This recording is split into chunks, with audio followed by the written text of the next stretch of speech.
Bom dia, sexto ano, tudo bem com vocês? Vamos começar aqui com mais uma videoaula de língua portuguesa nessa sexta-feira. Estamos encerrando a semana, encerrando o mês de abril também.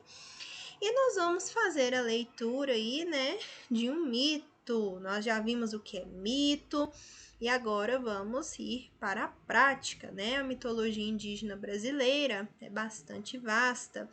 Isso porque existem vários povos, cada um com seus hábitos, costumes e crenças, e a mitologia ela emerge aí, né, da cultura, da identidade do povo. E aqui no caso, né, dos indígenas. Além dos tupis e dos guaranis, dois dos grupos mais importantes, Yanomamis, Araras e dezenas de outros povos deixaram um legado mitológico. Leia com atenção o mito da Vitória Régia de origem tupi-guarani. Vamos lá. Vitória Régia, ou Mumuru, a estrela dos lagos. Maraí era uma jovem e bela indígena que amava muito a natureza e tinha o hábito de contemplar a chegada da lua e das estrelas. Nasceu nela, então, um forte desejo de se tornar uma estrela. Perguntou ao pai como surgiam aqueles pontinhos brilhantes no céu, e com grande alegria soube que Jaci, a lua, ouvia os desejos das moças e, ao se esconder atrás das montanhas, transformava-as em estrelas. Muitos dias se passaram sem que a jovem realizasse seu sonho. Maraí resolveu então aguardar a chegada da lua junto aos peixes do lago. Assim que ela apareceu, Maraí, encantada com sua imagem refletida na água, foi sendo atraída para dentro do lago, de onde nunca mais voltou. A pedido dos peixes, pássaros e outros animais, Maraí não foi levada para o céu. Jaci a transformou em uma bela planta aquática, que recebeu o nome de Vitória Régia, ou Mumuru, a estrela dos lagos. Então, veja, é uma narrativa aqui curta, né? Uma narrativa fictícia, em que vai tratar aí do surgimento, né, da Vitória Régia, uma explicação aí cultural, né, literária, né? Hoje nós vemos como a literatura indígena, né, um mito indígena, para explicar o surgimento desta planta aqui, ó, a Vitória Régia. Então vamos para as atividades. Vocabulário desconhecido. Utilizando pistas do próprio texto, estruturas, ilustrações ou mesmo fontes externas como dicionários, construa o sentido das palavras seguintes: contemplar e encantada. O que é contemplar? É admirar, né? E encantada, admirada, fascinada. Desvendando os segredos do texto. 1. De acordo com o narrador do texto, qual era o maior desejo da jovem Maraí? Como ela poderia realizar o seu desejo? Então, nós vimos ali no texto, olha, vamos lá. Nasceu nela, então, o forte desejo de se tornar uma estrela. Então, o desejo dela era se tornar uma estrela, tornar-se uma estrela. E como ela poderia realizar esse desejo? Pedindo à lua, né? Ela poderia pedir à lua, que ouvia os desejos das moças, como ela ouviu falar, né? 2. Maraí, como vimos, não conseguiu realizar seu desejo. O que a impediu?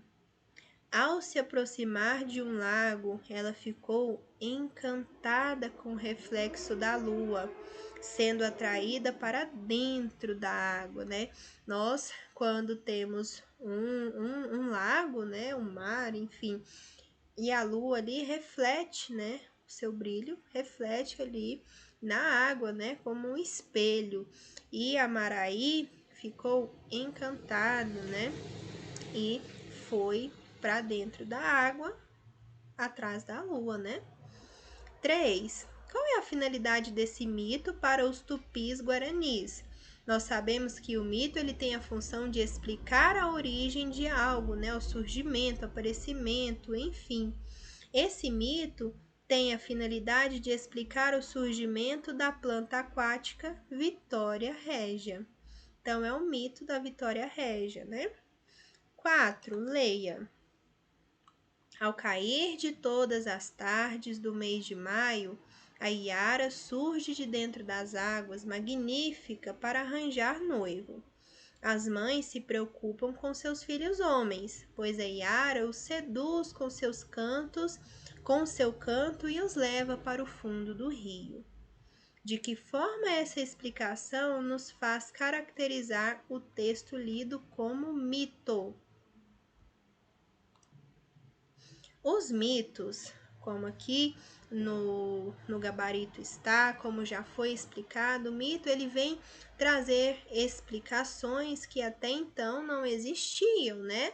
Acontecia algo e como não tinha explicação, não tinha estudos, não tinha ciência, não era possível comprovar certos acontecimentos, os povos criavam os mitos, né? Então, os mitos são textos narrativos cuja função social é explicar o desconhecido.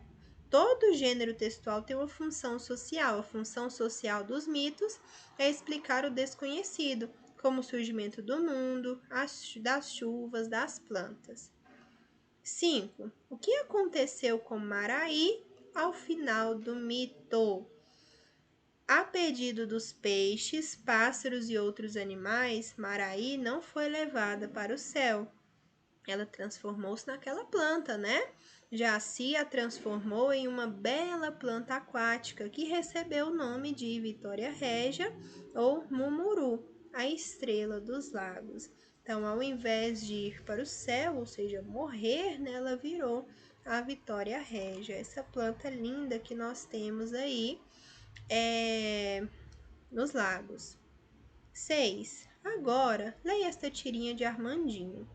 E assim foi o descobrimento do Brasil. Como assim? E a versão dos índios? A respeito da tira e do seu conhecimento de mundo sobre os povos indígenas, assinale a alternativa correta. 1. A função da tira é provocar humor pela forma cômica como Armandinho fica na expectativa de saber como os indígenas se comportaram com a chegada dos portugueses ao Brasil e por não ter dado tempo de a professora explicar os fatos? Isso é verdadeiro ou falso? A intenção da tirinha ali não é provocar humor, é fazer uma crítica, né? A professora diz, e assim foi o descobrimento do Brasil, né? Como se os portugueses tivessem descoberto, mas espera aí, já tinha índios aqui, né? Havia indígenas aqui. Então não foi nada de descobrimento, e sim invasão. Então não é a função da tira não é provocar humor, e sim fazer uma crítica, né? 2. O texto critica a forma como a escola e os livros de história escondem a experiência da chegada dos portugueses ao Brasil do ponto de vista dos indígenas, já que esses dois povos têm versões diferentes desse fato histórico. Agora sim, isso é verdadeiro. Há uma crítica aqui a respeito desse acontecimento, né? Porque geralmente nós escutamos, né, o descobrimento do Brasil, nós lemos em livros didáticos, enfim, mas não aconteceu o descobrimento, né? Porque aqui havia os índios, né? Então, os índios têm a outra versão aí desses fatos históricos. Essa sim é verdadeira. 3. A professora não contou a versão dos indígenas a Armandinho por saber que ela é cheia de violência e Armandinho não está na idade de aprender sobre esses assuntos? Não. É porque é um discurso que é perpetuado aí, uma informação que foi passada dessa forma ó, por vários e vários anos, tá bom? Então, essa afirmativa aí também é falsa. 4. Ao dizer como assim e a versão dos índios, Armandinho deixa implícito que a versão que foi contada não é suficiente para atender a história do descobrimento do Brasil em sua totalidade? Com certeza, foi contada ali uma versão, a versão dos portugueses, dos colonizadores, né, dos invasores. E a versão dos índios, os que estavam aqui, né? Então é verdadeiro. 5. A professora não poderia ter contado a versão dos indígenas, uma vez que quem descobriu o Brasil foram os portugueses e não os indígenas, portanto não há essa versão. Nós sabemos que os indígenas estavam aqui, né? Os índios, os indígenas, né? O termo mais correto é indígenas. Os indígenas estavam aqui. Então, os portugueses, eles invadiram e não descobriram o Brasil. Então, é falso. A resposta correta é FVFVF, letra A. E agora nós vamos passar para o livro Gênero, Leitura e Análise, páginas 28 a 32. E lá começa a falar, né, sobre mito. Temos lá mitologias. Mito, do grego antigo mitos, é uma narrativa de caráter simbólico e magético relacionada a uma dada cultura, que procura explicar e demonstrar por meio da ação e do modo de ser das personagens a origem das coisas, do mundo, dos homens, dos animais, das doenças, dos objetos, das práticas de caça, pesca, medicina, entre outros. Do amor, do ódio, da mentira e das relações, seja entre homens e homens, homens e mulheres, mulheres e mulheres, humanos e animais, enfim, de qualquer coisa fantasiosa que seja.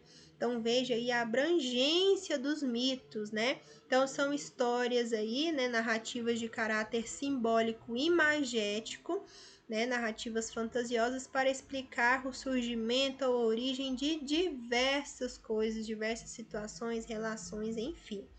O mito está associado ao rito. O rito é o modo de se pôr em ação um mito na vida do homem, em cerimônias, danças, orações e sacrifícios. E aqui nós temos uma imagem, né, que faz referência aos deuses gregos. Porque quando falamos em mitologia, a primeira coisa que nos vem à mente, né, os primeiros mitos são os mitos gregos, né, os deuses gregos, os seres mitológicos, enfim, até porque mito tem origem aí do grego, né? Porém, nós não podemos esquecer que mitologia, mito não é apenas grego, tá bom? Nós temos a mitologia indígena, a mitologia africana, a mitologia nórdica, romana, enfim. Aprenda mais. Diferença de mito e lenda. Os termos mito e lenda são empregados erroneamente como sinônimos. Embora os dois tenham uma relação e possuam elementos em comum, fazendo parte da tradição oral dos povos, são manifestações diferentes. Então vamos lá, vamos aprender essa diferença. Tanto o mito como a lenda são narrações que contam ou explicam determinados episódios históricos ou religiosos de uma determinada comunidade. Porém, existem diferenças entre eles. Confira a seguir as características do mito. Possui caráter explicativo ou simbólico. Busca explicar as origens do mundo e do homem por meio de personagens como deuses ou semideuses. Explica a realidade por meio de suas histórias sagradas, que não possuem embasamento para serem aceitas como verdades. Agora, confira as características das lendas. São relatos folclóricos transmitidos oralmente, com o objetivo de explicar acontecimentos misteriosos ou sobrenaturais. Ocorre a mescla da realidade dos fatos com fantasia ou ficção. Faz parte da tradição oral. Os fatos reais e históricos servem como suporte às histórias. Por serem repassadas oralmente, sofrem mudanças ao longo do tempo. Então, olha aqui as principais características, né? São relatos folclóricos. Há uma mescla da realidade, né, com fatos de fantasia ou ficção, vem explicar acontecimentos misteriosos e sobrenaturais, enquanto o mito vem explicar a origem, né, a origem dos elementos do mundo, enfim.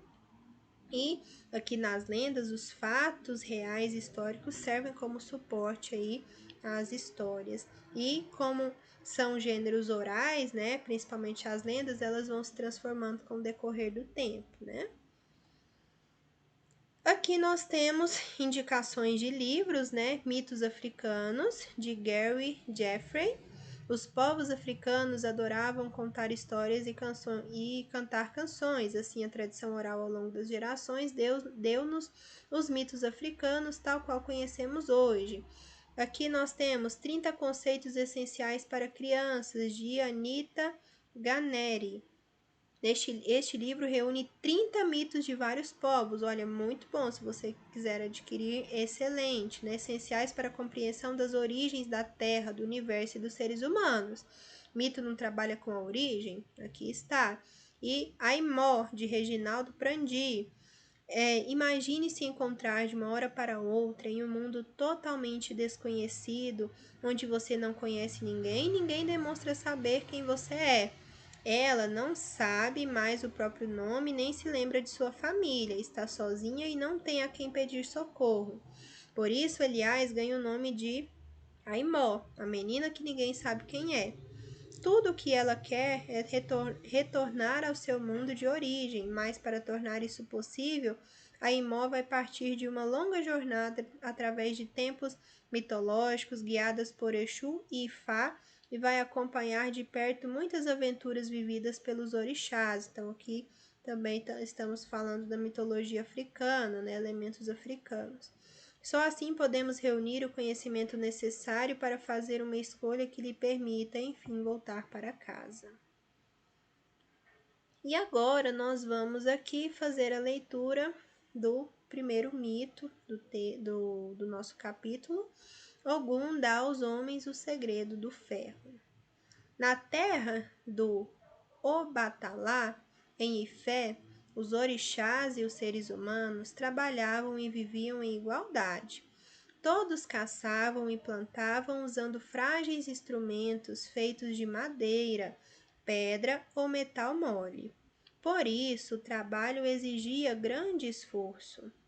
Com o aumento da população de Ifé, a comida andava escassa. Era necessário plantar uma área maior. Os orixás então se reuniram para decidir como fariam para remover as árvores do terreno e aumentar a área da lavoura. Ossain, o orixá da medicina, dispôs-se a ir primeiro e limpar o terreno, mas seu facão era de metal mole e ele não foi bem sucedido. Do mesmo modo que Ossain, todos os outros orixás tentaram, um por um, e fracassaram na tarefa de limpar o terreno para o plantio. Ogum, que conhecia o segredo do ferro, não tinha dito nada até então. Quando todos os outros orixás tinham fracassado, Ogum pegou o facão de ferro, foi até a mata e limpou o terreno. Os orixás, admirados, perguntaram a Ogum de que material era feito tão resistente facão. Ogum respondeu que era de ferro, um segredo recebido de Orunmila. Os orixás invejaram Ogum pelos benefícios que o ferro trazia, não só a agricultura, como a caça e até mesmo a guerra. Por muito tempo, os orixás importunavam Ogum para saber do segredo do ferro, mas ele mantinha um segredo do ferro só para si. Os orixás decidiram então oferecer-lhe o reinado em troca de que ele lhes ensinasse tudo sobre aquele metal tão resistente. Ogum aceitou a proposta. Os humanos também vieram a Ogum pedir-lhe o ensinamento do ferro. E Ogum lhe deu conhecimento da forja, até o dia em que todo caçador e todo guerreiro tiveram sua lança de ferro.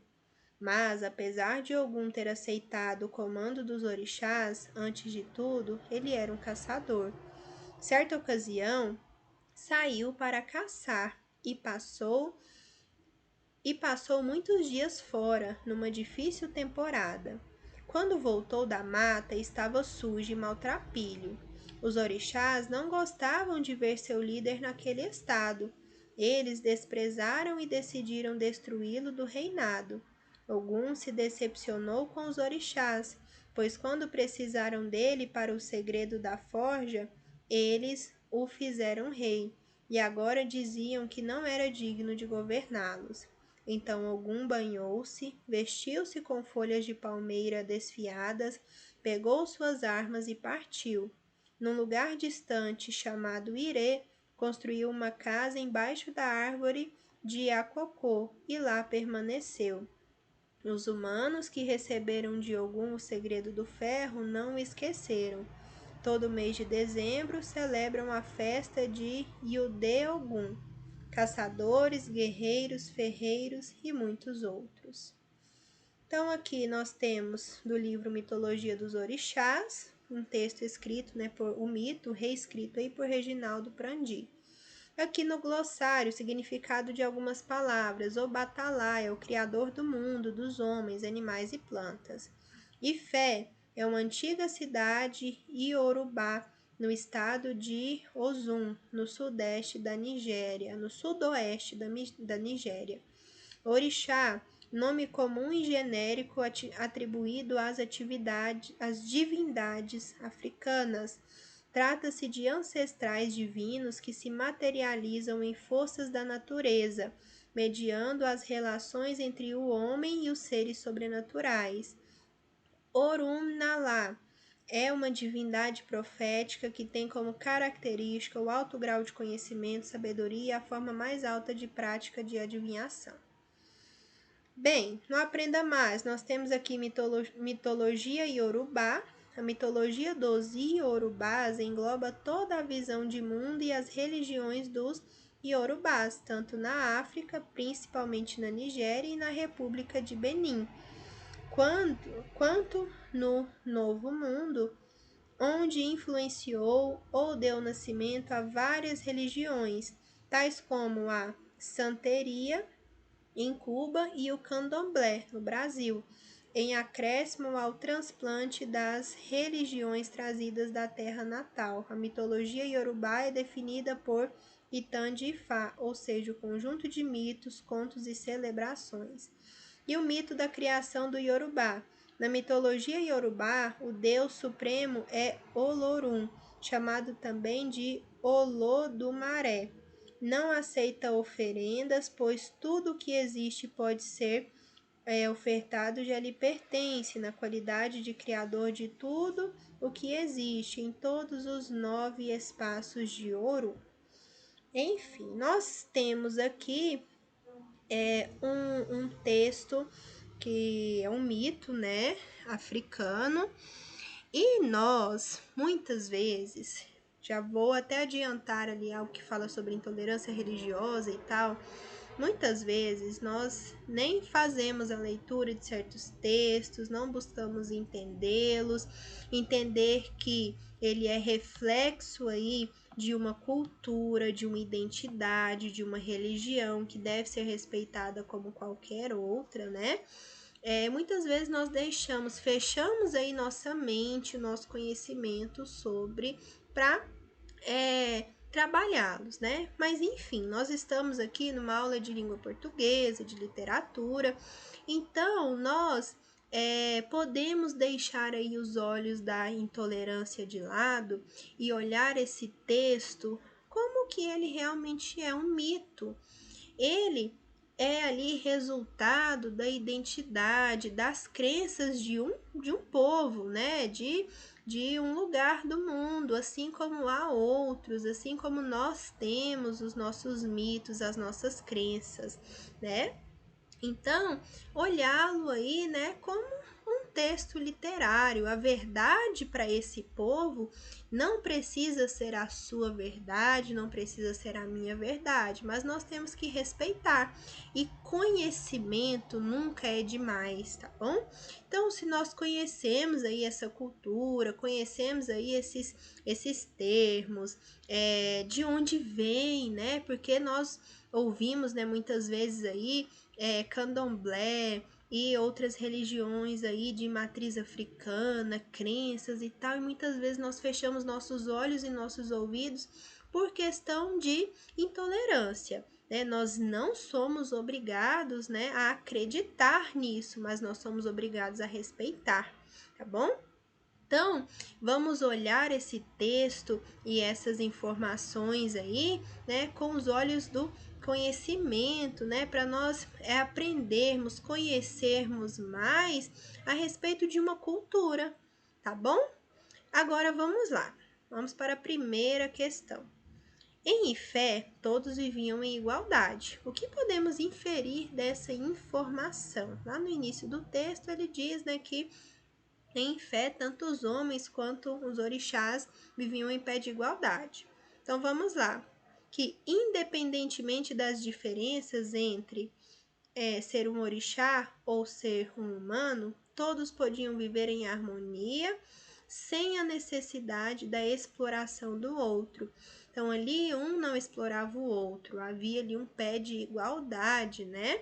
Eles viviam em igualdade, todos eram iguais, todos eram tratados iguais, todos tinham as mesmas funções, não havia superior nem inferior. 2. Quando chega à cidade, após a caça que faz habitualmente, Ogum não é recebido como deveria ser.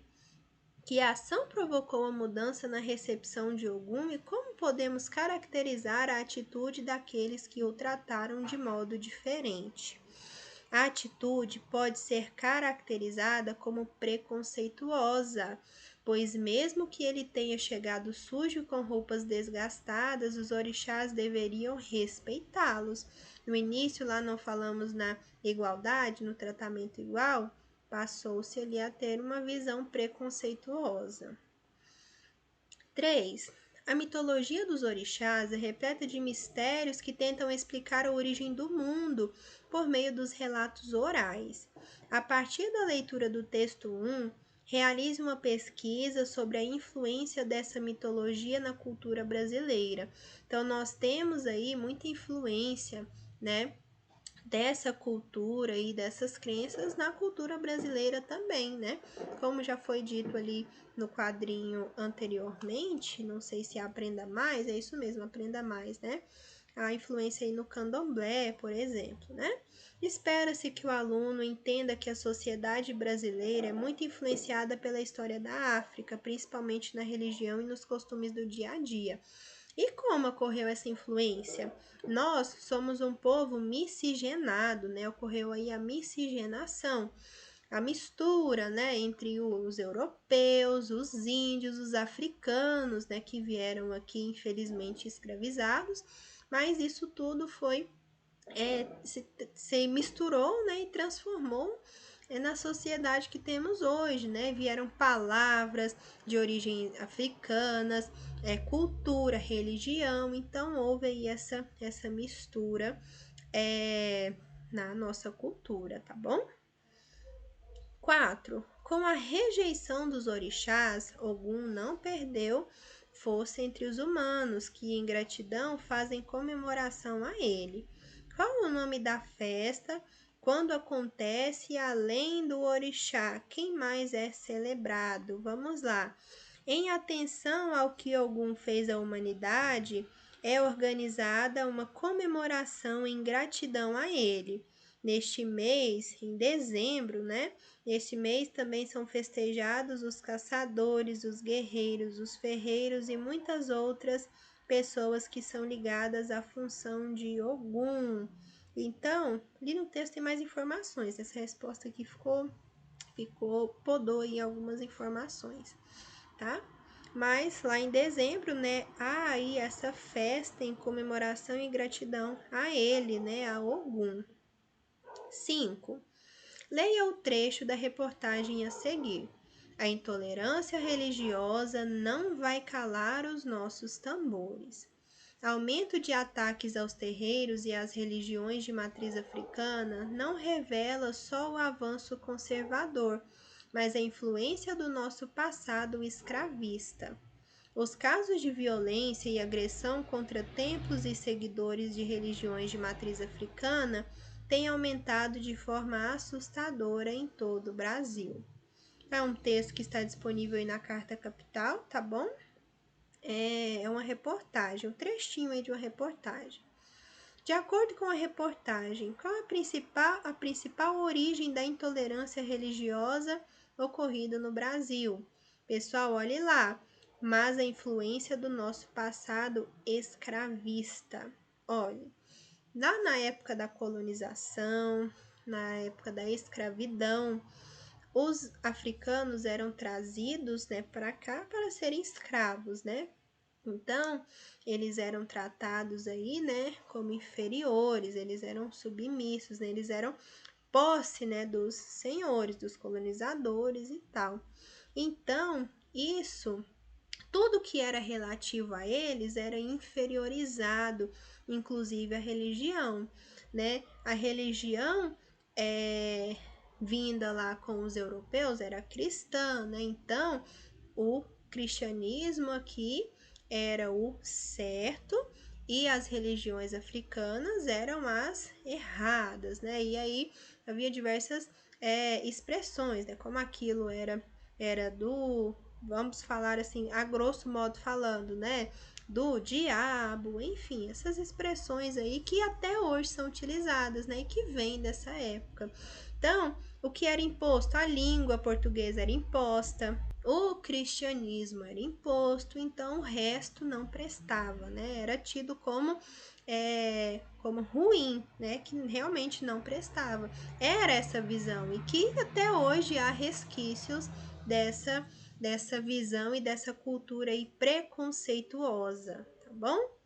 Então, espera-se que o aluno compreenda que a intolerância é fundamentada a partir de atitudes preconceituosas por adeptos de outras religiões, influenciadas pelo passado escravista brasileiro. As violências sofridas por religiões mostram principalmente uma falta de diálogo e respeito pelo próximo. Enfim, é uma discussão que merece muito ser feita, né? Porque todos nós temos o direito de escolher, né? Escolher qual religião acreditar, participar. E a religião do outro, a crença do outro, a cultura do outro, ele tem o direito de escolher também, né? Quem sou eu, quem somos nós para julgar o outro. Então, desde que haja diálogo, desde que haja respeito, né, seria muito diferente, né? Então, nós tínhamos que cada dia mais evoluir, né? Mas, infelizmente, os atos, né? Olha aqui, os casos de violência e agressão contra templos de seguidores de religiões de matriz africana têm aumentado de forma assustadora no Brasil. É uma regressão. Ao invés de mudarmos a nossa visão, ao invés da sociedade mudar a visão, evoluir, acaba regredindo, tá bom? Vamos agora concluir aqui a atividade, tá bom? Qualquer comentário, qualquer dúvida, qualquer sugestão que você tiver, eu estou disponível no plantão de dúvidas das 7 às 11, tá bom? O e-mail para o envio das atividades é maxnayara@yahoo.com. Se você está participando das aulas presenciais, não precisa me enviar foto da atividade, tá bom? Eu olho lá na escola. Eu desejo que vocês tenham uma ótima sexta-feira, um excelente final de semana e até a próxima aula.